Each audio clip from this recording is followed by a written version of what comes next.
ഓൺലൈനിനെ പറ്റി പറയുകയാണെങ്കിൽ നമുക്ക് ഈ ഓഫ്ലൈൻ അഫോർഡ് ചെയ്യാൻ വേണ്ടി പറ്റാത്ത ആൾക്കാർ എന്തെങ്കിലും കാരണമാണ്, പണം മാത്രമല്ല സാഹചര്യങ്ങൾ കൊണ്ട്, മറ്റു കോഴ്സുകൾ ചെയ്യുന്നത് കൊണ്ട്, അല്ലെങ്കിൽ നമ്മുടെ ഒരു പ്രിഫറൻസ് അനുസരിച്ചിട്ട് നമ്മൾ ഓഫ്ലൈനിലേക്ക് പോകാൻ ഉദ്ദേശിക്കുന്നില്ല, വീട്ടിൽ തന്നെ ഇരുന്ന് പഠിക്കാൻ വേണ്ടി പോകുന്ന ആൾക്കാർക്കാണെങ്കിൽ ഏറ്റവും ബെസ്റ്റ് ഓപ്ഷനാണ് നമ്മുടെ ഓൺലൈൻ എന്ന് പറയുന്ന സാധനങ്ങൾ.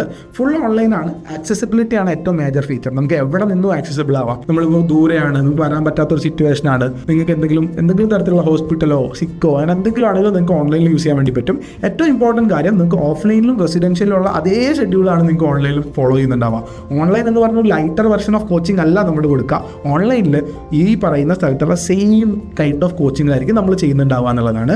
ആൻഡ് അവിടെ ക്ലാസ്സുകൾ ഒന്നുണ്ടാവുക, നമ്മൾ പ്രീ റെക്കോർഡഡ് ക്ലാസ്സുകൾ, ഓരോ ചാപ്റ്ററിനും പ്രീ റെക്കോർഡഡ് ക്ലാസ്സുകൾ അത് കണ്ട് പ്രാക്ടീസ് ചെയ്തതിന് ശേഷം, കോഡ് ബ്ലൂ ഒക്കെ പ്രാക്ടീസ് ചെയ്തതിന് ശേഷം ഫാക്കൽറ്റീസിനെ ലൈവ് ഡിസ്കഷൻ എന്നുള്ള രൂപത്തിലായിരിക്കും വരുന്നുണ്ടാവുക. ഈ പ്രീ റെക്കോർഡ് ക്ലാസ്സുകൾ നമ്മുടെ ആപ്പ് ത്രൂ ആയിട്ടും ലൈവ് റെക്കോർഡഡ് ക്ലാസ്സുകൾ നിങ്ങളുടെ ആപ്പ് ത്രൂ ആയിട്ടായിരിക്കും കിട്ടുന്നുണ്ടാവുക. കംപ്ലീറ്റ്ലി ഓൺലൈനിൽ തന്നെ നമ്മൾ കാണുക എന്നുള്ളതാണ്. നിങ്ങളുടെ മെന്റേഴ്സ് നിങ്ങളെ കണക്ട് ചെയ്യുന്നത് ഓൺലൈനായിട്ടായിരിക്കും. നിങ്ങൾക്ക് ആപ്പിലും അല്ലെങ്കിൽ പുറത്ത് വാട്സാപ്പിലും സെപ്പറേറ്റ് ഗ്രൂപ്പുകളും ബാക്കി കോളുകളൊക്കെ ആയിട്ട് നിങ്ങൾ മെന്റേഴ്സായിട്ട് ഡയറക്റ്റ്ലി സംസാരിക്കാൻ വേണ്ടി പറ്റുന്നുണ്ടാവും. ഇതേ മെന്റേഴ്സ് തന്നെ പേരൻസിനെയും കണക്ട് ചെയ്യുന്നുണ്ടാവും. പേരൻസിനോടും കാര്യങ്ങൾ സംസാരിക്കാറുണ്ട്. അപ്പോൾ പേരൻസിന് കൃത്യമായിട്ട് അറിയാം നമ്മൾ ഓൺലൈനിൽ പഠിക്കുകയാണെങ്കിലും എങ്ങനെയാണ് പഠിക്കുന്നത്, എത്രത്തോളം മുന്നോട്ടാണ് പോകുക എന്നുള്ളതാണ്. പേരൻസിന് വലിയ റോളുണ്ട്. കാരണം ഓഫ്ലൈനിൽ റെസിഡൻഷ്യലൊക്കെ വാർഡന്മാരും കോർഡിനേറ്റർമാരൊക്കെ നമ്മൾ മോണിറ്റർ ചെയ്യുന്നുണ്ടായിരുന്നെങ്കിൽ ഓൺലൈനിൽ നമ്മൾ മോണിറ്റർ ചെയ്യേണ്ട റെസ്പോൺസിബിലിറ്റി ഉള്ളത് പേരൻസിനാണ്, അല്ലെങ്കിൽ ഒരു ഗാർഡിയനാണ്. Somebody should monitor you for your best result. അത് പേരൻസ് ആണ്. അതുകൊണ്ട് പേരൻസിനെ നമ്മൾ എന്ത് ചെയ്യുന്നുണ്ടാവും, നമ്മുടെ സൈഡിൽ നിന്ന് കണക്ട് ചെയ്തിട്ട് പേരൻസിനും കൃത്യമായിട്ടുള്ള ഇൻസ്ട്രക്ഷൻസ് കൊടുക്കുന്നുണ്ടാവും. എങ്ങനെയാണ് ക്ലാസ്, എന്താണ് കാര്യങ്ങൾ എന്നുള്ള കാര്യങ്ങൾ മുന്നോട്ട് പോകുന്നുണ്ടാവും. And definitely hostel shift possible ആണ് ഡ്യൂറിങ് കോഴ്സിൻ്റെ സമയത്ത്. ഏതെങ്കിലും ഒരു സമയത്ത് ഇപ്പോൾ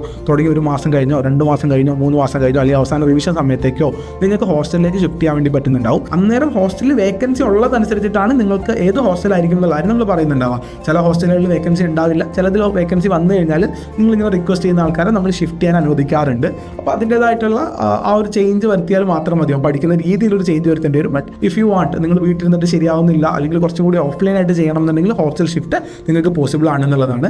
ആൻഡ് നിങ്ങളുടെ ഗ്രാൻഡ് എക്സാംസ്, മന്ത്ലിയുള്ള 2 ഗ്രാൻഡ് എക്സാംസ് നിങ്ങൾക്ക് എന്ത് ചെയ്യാൻ വേണ്ടി പറ്റും, നമ്മുടെ ഓഫ്ലൈൻ സെൻറ്റേഴ്സിൽ വന്നിട്ട് നിങ്ങൾക്ക് അറ്റൻഡ് ചെയ്യാൻ വേണ്ടി പറ്റും. ആ ഗ്രാൻഡ് എക്സാം ടൈം ആകുമ്പോൾ നിങ്ങളുടെ കോർഡിനേറ്റേഴ്സ് തന്നെ അതിനുള്ള കൃത്യമായ ഇൻസ്ട്രക്ഷൻസ് നിങ്ങൾക്ക് തരുന്നുണ്ടാവും. നിങ്ങൾ രജിസ്റ്റർ ചെയ്യുക, വരിക, എക്സാംസ് എഴുതി പോകുക. അപ്പോൾ ഓഫ്ലൈൻ എക്സാംസ് നിങ്ങൾക്ക് അവൈലബിൾ ആണ് എന്നുള്ളതാണ്. അത് ഗ്രാൻഡ് എക്സാംസ് ആയിരിക്കും. PCTs വീക്ക്ലി എക്സാംസ് ഒക്കെ കംപ്ലീറ്റ്ലി ഓൺലൈനായിട്ട് മാത്രമേ നടക്കുള്ളൂ. അതുപോലെ തന്നെ നമ്മുടെ റിവിഷൻ സമയത്ത് നടക്കുന്ന 720 എക്സാമുകളാണ് നിങ്ങൾക്ക് ഓഫ്ലൈനിൽ എഴുതാൻ വേണ്ടി പറ്റുന്ന കാര്യങ്ങളുണ്ടാവുക. അപ്പോൾ ബേസിക്കലി നമ്മുടെ ക്ലാസ് മോഡ് ഈ പറയുന്നത് പോലെ ഓൺലൈനായിട്ടാണ് നമ്മൾ കംപ്ലീറ്റ് ക്ലാസ് ആണെന്നുണ്ടാവുക. Mentors will be connecting student as well as parent, കൃത്യമായിട്ട് തന്നെ കണക്ട് ചെയ്യുന്നുണ്ടാവും.